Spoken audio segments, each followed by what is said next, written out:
Hello everyone, आज date है 28 अक्टूबर 2021 और द हिंदू न्यूज एनालिसिस में आपका स्वागत है। इस वीडियो में हम द हिंदू की इंपॉर्टेंट न्यूज़ को एग्जाम के पॉइंट ऑफ व्यू से डिस्कस करेंगे। नीचे डिस्क्रिप्शन बॉक्स में Telegram channel volcano IAS academy का लिंक दिया हुआ है। First important article the Hindu के फ्रंट पेज से पिगेसस स्पाईवेयर को लेकर के सुप्रीम कोर्ट ने अपनी तरफ से बोल दिया है कि जो भी गवर्नमेंट के ऊपर एलिगेशन लग रहे थे उनको एग्जामिन करने के लिए एक कमेटी को सेटअप किया जाएगा। अब इस कमेटी में कौन कौन लोग होंगे ये नाम आपको देखना है।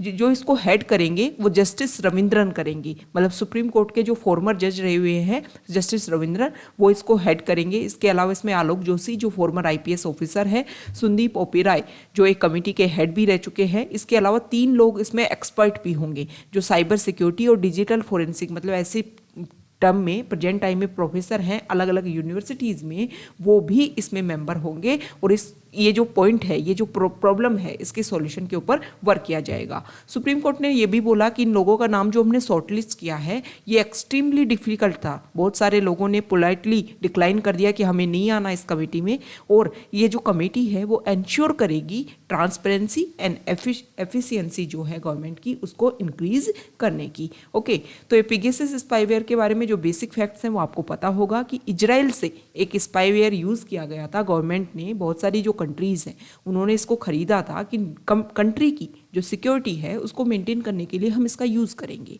लेकिन एलिगेशन ये लगे कि गवर्नमेंट ने इसका यूज़ किया है प्राइवेट यूज़, मतलब जो अदर पीपल्स हैं जो आर एरिया में हो सकते हैं, जैसे जर्नलिस्ट हो गए और भी जो अपोजिशन जो पार्टीज़ है उनके मेंबर्स को लेकर के गवर्नमेंट ने इसका यूज़ किया, ऐसे एलिगेशन लगाए गए थे। क्योंकि एक ऐसी रिपोर्ट पब्लिश हुई थी, उस रिपोर्ट में हमारे इंडिया के भी बहुत सारे लोगों का नाम था कि इनके ऊपर भी पिगेसस स्पाईवेयर का यूज़ किया गया है। उसी के बेसिस पे पिगेसस एलिगेशन लगाए गए और अब सुप्रीम कोर्ट ने इसकी तरफ से अपनी तरफ से एक्टिविज्म दिखाते हुए ये सारी प्रोसीजर को इम्प्लीमेंट किया है। इजराइल से पिगेसस स्पाईवेयर को खरीदा गया था और इजराइल की कंपनी है NSO। Okay, second important news है इंडिया और चाइना का जो बॉर्डर इशू है उसको लेकर के। चाइना का एक नया लॉ आ रहा है और ये जो नया लॉ है वो 1 जनवरी 1 2022 को इम्प्लीमेंट हो जाएगा, मतलब फोर्स में आ जाएगा।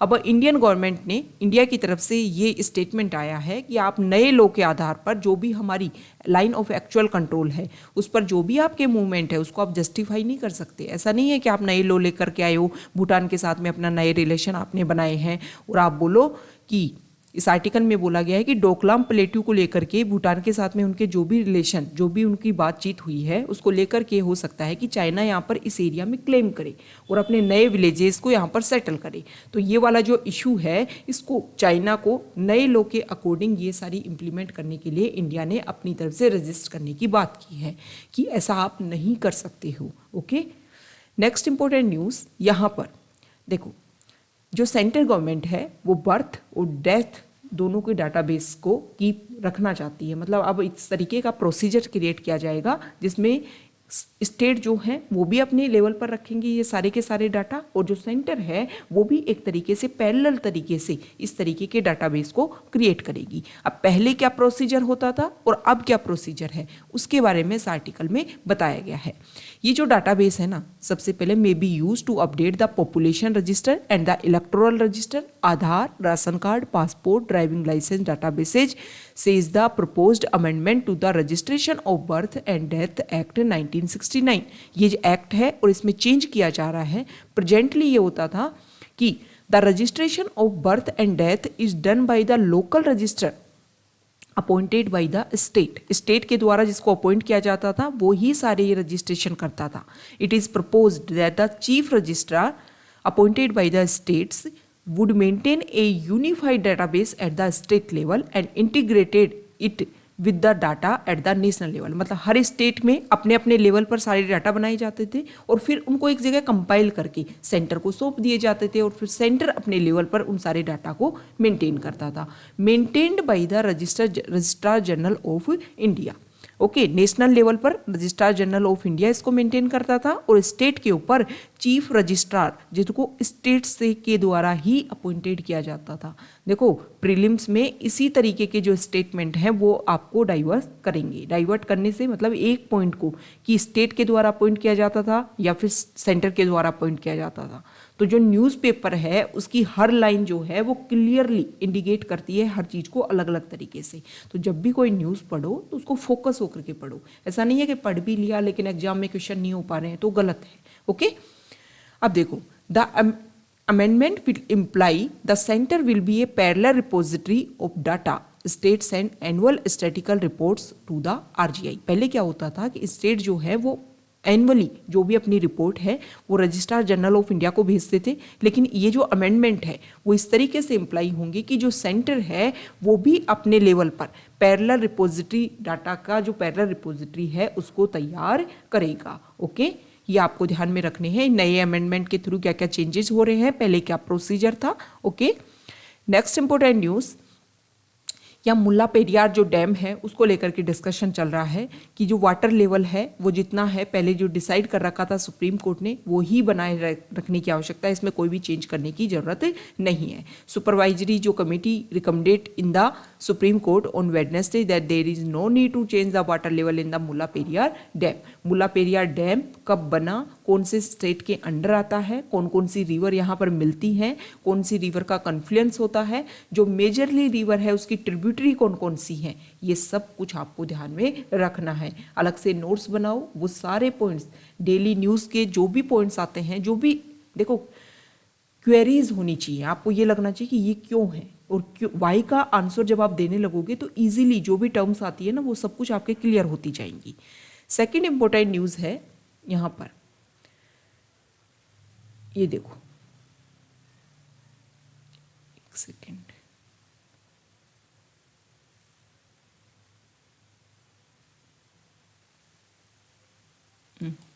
देखो दिल्ली जो है हमारी नेशनल कैपिटल, वहाँ पर जो भी प्रेजेंट टाइप की वहाँ की आबो हवा जो है वहाँ का AQI इंडेक्स ये बताता है कि बहुत ही पुअर है। अब ये AQI इंडेक्स, इसको आप पिक्चर के थ्रू यहाँ पर देखिए, ये इंडेक्स होता है, इसमें ये तरीके की जो निडल होती है, जो सुई होती है वो यहाँ से यहाँ पर मूव करती है, मतलब हमारे एयर में कितना पोल्यूशन है उसके लेवल पर यहाँ पर मूव करती है। अगर 50 से अंडर ये निडल है तो यहाँ पर ये गुड, ये जो इंडिकेटर ये इंडिकेट करता है कि गुड है, जो वाटर एयर का जो लेवल है उसमें पोल्यूशन लेवल काफ़ी कम है। लेकिन अबोव 300 जाते ही हजार्डस हो जाती है, मतलब बहुत ही ज़्यादा हमारे लिए खतरनाक क्रिएट हो जाती है। तो यहाँ पर ये बोला गया है कि कैपिटल की, नेशनल कैपिटल की जो AQI इंडेक्स है वो पुअर कैटेगरी में जाते जा रहा है। इसके लिए वहाँ की जो गवर्नमेंट है उन्होंने एक नया इनिशिएटिव लॉन्च किया है कि पटाखे नहीं दिए जलाओ। ये नया कैंपेन है ताकि जो भी हमारी ट्रेडिशन है वो भी बनी रहे और जो पोल्यूशन है उसको भी एलिमिनेट किया जा सके। Next important news editorial page से है। एडिटोरियल पेज पर जो फर्स्ट आर्टिकल है वो पेगासस स्पाईवेयर को लेकर के ही है कि ये जो जांच की जा रही है वो एक क्रेडिबल जांच है, क्योंकि सुप्रीम कोर्ट जुडिशरी ने अपनी तरफ से इस कमेटी को बनाया है। जो हमारी गवर्नमेंट है उन्होंने तो ये बोला था कि देखो नेशनल सिक्योरिटी की बात है, इन सारी पॉइंट्स के ऊपर हम यहाँ पर खुलेआम डिस्कशन नहीं कर सकते। ओके, लेकिन सुप्रीम कोर्ट ने बोला है, आगे भी इसके बारे में न्यूज़ है नेक्स्ट पेज पे भी, कि जो नेशनल गवर्नमेंट है वो सिर्फ और सिर्फ कंट्री की सिक्योरिटी को बात को लेकर के कोई भी बात को ओपन करने से मना नहीं कर सकती। वो ऐसे नहीं बोल सकती नेशनल सिक्योरिटी का इशू है नहीं कर सकते ओपन, ऐसा नहीं है। अब ये जो जांच है, ये जो भी एग्जामिन होकर के आएगा उसमें रिजल्ट निकल करके आता है कि देखो क्या होता है, क्या इसका यूज़ किया गया था या फिर इसका यूज़ नहीं किया गया था। यहाँ पर जो आर्टिकल है वो इंडिया रशिया टाइज को लेकर के है। इंडिया और रशिया में जो रिलेशंस हैं अगर हम देखें तो एनर्जी कोऑपरेशन के आधार पर पहले से भी काफ़ी अच्छे रिलेशन हैं, और आने वाले टाइम में जिस तरीके से इंडिया रिन्यूएबल एनर्जी के ऊपर फोकस करने की बात कर रहा है उसमें रशिया एक मेजर रोल प्ले कर सकता है, और एक बैकबोन है हमारे रिलेशन का एनर्जी। ओके, यहाँ पर ये बताया गया है कि 6th eastern economic forum in Russia's Vladivostok, Indian prime minister ने इसमें वर्चुअली पार्टिसिपेट किया था, और उसमें ये बोला कि हमारे जो ग्लोबल एनर्जी मार्केट को अगर स्टेबिलिटी देनी है तो इंडिया और रशिया के जो एनर्जी पार्टनरशिप है वो स्टेबिलिटी दे सकते हैं। इसके अलावा इंडिया और रशियन एनर्जी मिनिस्टर्स ने ये अनाउंस किया कि जो कंट्रीज़ की जो कंपनीज़ हैं उनके बीच में रिलेशन और ज़्यादा इंक्रीज़ होते जा रहे हैं। बहुत सारे जॉइंट प्रोजेक्ट्स हैं जिसमें जो रशिया है वो इंडिया में इन्वेस्ट कर रहा है। ओके, अब देखो ये पेंडेमिक जब से आया तब से तो और ज़्यादा ये स्कोरिंग हो रहा है कि जो रिन्यूएबल एनर्जी है, ग्रीन एनर्जी है, उसकी तरफ हम और ज़्यादा इंक्रीज हों। इंडिया ने वैसे टारगेट कर लिया है कि 2030 तक 450 गीगावाट हमारे यहाँ पर प्रोडक्शन होना चाहिए। तो उन सारे एरिया में इन्वेस्टमेंट करने के लिए जो रशिया है वो एक मेजर रोल प्ले कर सकता है। अब ऐसा नहीं है कि रशिया ने पहली बार ही ऐसा किया है और अभी इन्वेस्ट करेगा, उससे पहले भी रशिया ने बहुत सारी जगह हमारे यहाँ पर इन्वेस्ट कर रखा है, जिसकी वजह से हमें एनर्जी में काफ़ी ज़्यादा क्या मिलता है, हेल्प मिलती है। यहाँ पर एक आर्टिकल बता रखा है कि किस तरीके से सब कुछ चेंज हो रहा है। जैसे कि in a interview Alexander Petrov, Sibur member of management board heading the plastic elastomers and organic synthesis division, said in an interview, Reliance Sibur Elastomers is not only supplying most of the butyl rubber consumed in the country but is also exporting its products. मतलब Russia से जो भी और plastic से related जो भी technology है वो भी हमारे यहाँ पर ट्रांसफ़र की जा रही है। यहाँ पर ये बोला गया है कि जो भी प्लास्टिक है वो इकोलॉजिकल फुटप्रिंट जो टर्म्स होता है उसके अकॉर्डिंग ही है। अब ये इकोलॉजिकल फुटप्रिंट क्या होता है? इकोलॉजिकल फुटप्रिंट एक तरीके से आप एक मीटर मान सकते हो। मीटर मतलब आप ये मान सकते हो कि ecological footprint is a metric, जिसमें क्या होता है कि ह्यूमन की डिमांड कितनी है और नेचर कितना प्रोड्यूस कर सकती है, उस नेचर की प्रोडक्शन, नेचर कितना मतलब मान लो ह्यूमन ने इतना, आप मान लो कि नेचर जो ह्यूमन है उसने कंज्यूम कर लिया 100, लेकिन जो नेचर है वो इसको रीजनरेट कर पा रही है 50। तो ये जो 50 है ना वो रीजनरेट कर पा रही है, वो हो गया इकोलॉजिकल फुटप्रिंट। मतलब एक तरीके से नेचर की जो पावर है उसके अकॉर्डिंग उससे ज़्यादा जा करके जो आप कंज्यूम कर रहे हो वो तो आप एक डिप्रिसिएशन क्रिएट कर रहे हो, उसको तो कभी फिल ही नहीं कर पाएगी नेचर। ओके, तो यहाँ पर ये होता है इकोलॉजिकल फुटप्रिंट। ये जो टर्म है वो आपको ध्यान में रखनी है।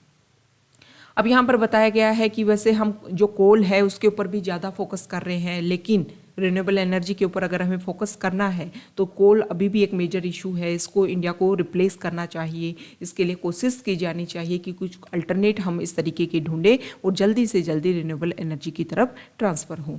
नेक्स्ट इंपॉर्टेंट आर्टिकल है हेल्थ केयर को लेकर के। इस आर्टिकल में ये बताया गया है कि भाई देखो पहले तो पता था या नहीं था, लेकिन कोविड-19 जैसे ही आया उसकी वजह से जो भी हमारा हेल्थ इंफ्रास्ट्रक्चर है वो रिवील हो गया, ओपन हो गया। सबको पता चल गया कि हमारे यहाँ पर ना तो इतना इंस्टीट्यूशन पे लेवल पे है, ना हमारे यहाँ पर इतने जो वर्कर्स होने चाहिए वो हेल्थ डिपार्टमेंट में है, अवेलेबिलिटी नहीं है। रूरल एरियाज़ में अगर हम देखें तो बिल्कुल ही जो लेवल है वो बहुत कम है, क्योंकि ईजिली लोगों को जो भी हेल्थ अवेयरनेस होनी चाहिए, जो भी हेल्थ रिलेटेड जो भी इशू है उसको सॉल्व करने के लिए वहाँ पर वर्कर्स ही अवेलेबल नहीं है। मतलब स्पेशलिस्ट डॉक्टर्स की, सपोर्ट स्टाफ की बहुत ज़्यादा हमारे यहाँ पर जो भी हॉस्पिटल्स हैं उनमें शॉर्टेजेज है। और जिस तरीके से हमारी पॉपुलेशन इंक्रीज हो रही है उसके अकॉर्डिंग हमें जो भी हमारा रेशो है उसको इंक्रीज़ करना होगा। मींस हमारे स्पेशलिस्ट डॉक्टर्स जो है, स्टाफ जो है, उनको बढ़ाना होगा। इसमें यही बताया गया है कि गवर्नमेंट, सेंट्रल गवर्नमेंट ने कौन कौन से इनिशिएटिव चला रखे हैं, उनके तहत क्या क्या काम किया जाएगा और किस तरीके से हमारे यहाँ पर बदलाव होगा। Next important article page number 10 से, यहाँ पर जो फर्स्ट इंपॉर्टेंट आर्टिकल है वो पीडीएस सोप के बारे में बताया गया है कि अब जो राशन शॉप है आपके आसपास वो एलपीजी सिलेंडर को भी बेच सकता है। 5 किलो तक का कुकिंग गैस सिलेंडर जो है उसको जल्द ही बेचने की पावर मिल जाएगी पीडीएस सोप को। आपके लिए पीडीएस सोप और जो एलपीजी, ये दो वर्ड्स हैं, इनको आप देख लीजिए। एलपीजी लिक्विफाइड पेट्रोलियम गैस, जो एलपीजी है उसको आपको पता होना चाहिए कि फ्लेमेबल मिक्सर होता है, एक तरीके से प्रोपेन और ब्यूटेन मतलब हाइड्रोकार्बन जो गैस हैं उनको मिलाया जाता है और उस जो गैस को जलाया जा सकता है, इस तरीके का मिक्सर बनाया जाता है। तो ये आपको ध्यान होना चाहिए। पीडीएस सिस्टम क्या होता है? Public distribution system. इसमें सेंट्रल गवर्नमेंट और स्टेट गवर्नमेंट दोनों अपने लेवल पर मिलकर के काम करती हैं। सेंट्रल गवर्नमेंट अपनी तरफ से क्या कोशिश करती है? सेंट्रल गवर्नमेंट जो भी ग्रेन्स प्रोवाइड करवाए जाते हैं लोगों को अफोर्डेबल प्राइस के ऊपर, उसमें सेंट्रल गवर्नमेंट प्रोक्योर करने का काम करती है। जो भी इन सबको एक जगह का स्टोर करने का, मतलब ग्रेन्स को खरीदा सेंट्रल गवर्नमेंट ने फूड कॉरपोरेशन ऑफ इंडिया के थ्रू, उनको एक जगह रखा, ट्रांसपोर्टेशन करती है, स्टेट्स को इजीली प्रोवाइड करवाती है। उसके बाद में जो स्टेट्स हैं, ये सोप चलाना ये स्टेट का काम है। ओके, मतलब जो ग्रेन्स है उनको यहाँ तक प्रोवाइड करवाने का काम सेंट्रल गवर्नमेंट का, और उसके बाद में इजीली सभी को प्रोवाइड करवाना ये काम है स्टेट का। Okay, next important news, India ने, हमारे जो डिफेंस मिनिस्टर हैं राजनाथ सिंह, उन्होंने बोला है कि इंडिया जो है वो UNCLOS united nation convention on the law of the seas इसकी रिस्पेक्ट करते हैं, और हम चाहते हैं कि जो अदर कंट्रीज़ हैं वो भी इसकी रिस्पेक्ट करें। जो दूसरे कंट्रीज़ के जो भी रेगुलेशंस लॉ हैं उन सबको एक तरीके से फेवरेबल कंडीशन में अगर हम लेकर के जाना चाहते हैं तो ग्लोबली लेवल पर जो भी कन्वेंशन है उसको अगर हम फॉलो करेंगे तभी बेहतरीन रिजल्ट आएंगे। UNCLOS ये जो टर्म है ये इंपॉर्टेंट हो जाती है। इसमें क्या होता है कि मान लो हमारे इंडिया की जो बॉर्डर एरिया है उसमें डिसाइड किया जाता है कि इतना, मान लो ये जो 3 माइल तक का जो एरिया है ये जो है टेरिटोरियल सी, इसमें जो अदर कंट्रीज़ हैं वो मतलब इंडिया की सॉवरेनिटी इसमें बनी रहेगी। अदर कंट्री जो आएंगे वो इसमें क्या नहीं कि एनक्रोच नहीं कर सकते। ये जो एरिया है यहाँ पर हल्का सा एनक्रोच किया जा सकता है, लेकिन इसमें गवर्नमेंट की अप्रूवल की ज़रूरत होगी। अब यहाँ पर जो अलग अलग एरिया को डिसाइड किया गया है, ओके, किसी भी कंट्री की जो लैंड बॉर्डर है उसके पास से जो सी अगर स्टार्ट होता है तो उसको अलग अलग एरिया में उसको क्या किया गया है, चेंज किया गया है, उसको अलग अलग एरिया में बांटा गया है। जैसे स्टार्टिंग में अगर हम देखें territorial sea baseline, territorial sea, exclusive economic zone, the high seas, in 3 area में इनको डिफाइन किया गया है और हर कंट्री को कुछ कुछ जो राइट्स हैं वो इसमें दिए गए हैं। ये जो UNCLOS जो एग्रीमेंट हुआ था वो 1982 में हुआ था। इसको लॉ ऑफ द सी, मतलब जो सी हैं उनको रेगुलेट करने के नाम से भी इसको जाना जाता है। ओके, नेक्स्ट इंपॉर्टेंट न्यूज़ यहाँ देखिए पेज नंबर 12 से। यहाँ जो आर्टिकल है वो स्वीडन और इंडिया के रिलेशन को लेकर के है। स्वीडन के जो एम्बेसडर है हमारे इंडिया में, उन्होंने बोला है कि आने वाले टाइम में जो स्वीडन और इंडिया जो है वो कई पॉइंट्स के ऊपर फोकस करेगा। मतलब हमारे जो बाइलेटरल रिलेशंस हैं उनको एक तरीके से फोकस किया जाएगा। इसमें जो ट्रेड है उसको स्पेशली उसको मेन पॉइंट पे रखा जाएगा कि जो ट्रेडिंग पार्टनरशिप है वो और ज़्यादा इंक्रीज हो दोनों कंट्रीज़ के बीच में।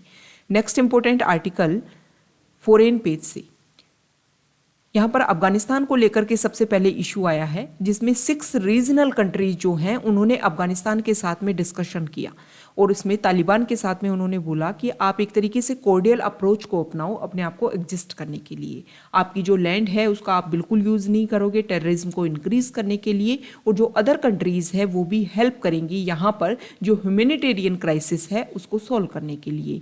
यहाँ पर अफ्रीकन कंट्रीज़ है, अफ्रीकन कंट्री है सूडान, वहाँ पर रेगुलर एंटी कू प्रोटेस्ट चल रहा है और कोशिश की जा रही है। वहाँ के जो लोग हैं वो ये चाहते हैं कि जो भी मिलिट्री रूल है उसको ख़त्म किया जाए। ओके, नेक्स्ट इंपॉर्टेंट आर्टिकल ये श्रीलंका को लेकर के है और यहाँ पर भी इंटरनल कुछ प्रॉब्लम चल रही है। लोग यहाँ पर चाहते हैं कि जो भी माइनॉरिटी में जो भी लोग रहते हैं उनको परफेक्ट रिप्रेजेंटेशन दिया जाए, वीमेन को परफेक्ट रिप्रेजेंटेशन दिया जाए गवर्नमेंट में, तभी जा करके इन माइनॉरिटीज़ के लिए एंड वीमेन के लिए जो भी लॉज हैं वो इम्प्लीमेंट ढंग से हो पाएंगे।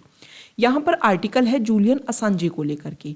US ने अपनी तरफ से बोला है कि एक तरीके से जूलियन असांजे को, मतलब अमेरिकन जो जस्टिस है उसके अकॉर्डिंग उनको पनिशमेंट मिलनी चाहिए, क्योंकि इन्होंने जो भी इंटरनल सिक्योरिटी से रिलेटेड इश्यूज थे उनको ओपनली ये बात बोली थी। 2006 में जूलियन असांजे ने विकीलीक्स को एस्टेब्लिश किया था और उसके बाद में न्यूज़ में विकीलीक्स तब आया जब 2010 में उन्होंने कुछ ऐसे पॉइंट्स US के खिलाफ में या सिक्योरिटी को लेकर के कुछ पॉइंट्स को ओपनली कर दिया था। अब इनके ऊपर ये बोला जा रहा है कि अगर Assange could go to Australian prison if convicted, okay, तो ऑस्ट्रेलियन प्रिजन उनको भेज दिया जाएगा। एक नाम और है वो भी आपको ध्यान में होना चाहिए, एडवर्ड जोसेफ स्नोडेन। ये नाम भी आपने सुना होगा। इन्होंने भी 2013 में ये बात बोली थी कि जो US है वो अपनी पावर का यूज़ करता है अदर कंट्रीज़ को एक तरीके से क्या करने के लिए, अपने अंडर डोमिनेट करने के लिए। ओके, इनके ऊपर भी ऐसे आरोप लगाए गए कि ये नेशनल सिक्योरिटी एजेंसी में वर्क करते थे, वहाँ से जो भी क्लासिफाइड इंफॉर्मेशन है उनको इन्होंने ओपन किया और फिर बाहर जा करके रिवील किया। ओके, तो ये जो नाम है जो वो आपको ध्यान में, स्नोडेन और असांजे। तो ये आज का हमारा डिस्कशन था। Okay, thank you.